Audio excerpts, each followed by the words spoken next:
हुकूमत के खिलाफ आवाज उठाने के जुर्म में मुजरिम चंद्रशेखर को ये कोर्ट 15 कोड़े मारने की सजा देती है।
अंग्रेजों की पुलिस आपको ढूंढ रही है। आपको ये देश छोड़कर कुछ दिनों के लिए बाहर चले जाना चाहिए। नहीं सुखदेवराज, मैं अपने साथियों को छोड़कर ऐसे नहीं जा सकता। हमारे साथी भगत, सुखदेव और राजगुरु जेल में हैं। उन्हें फांसी की सजा हुई है। लेकिन पंडित जी, लेकिन कुछ नहीं सुखदेवराज। अगर इस क्रांतिकारी आंदोलन को जिंदा रखना है तो हमें भगत सिंह को बचाना होगा। उसके लिए हमें गोलियां भी खानी पड़े तो हम खाएंगे। जी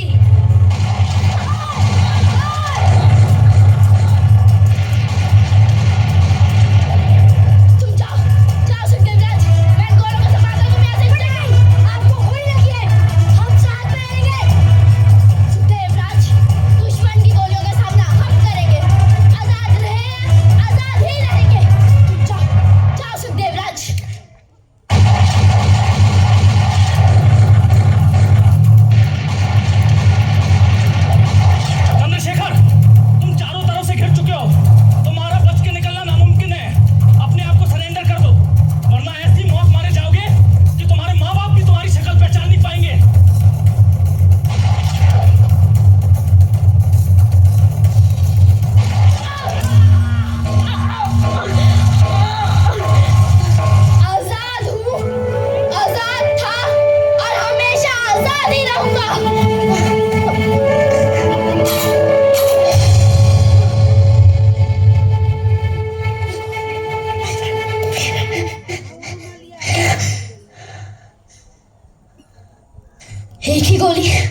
होता है नाटक।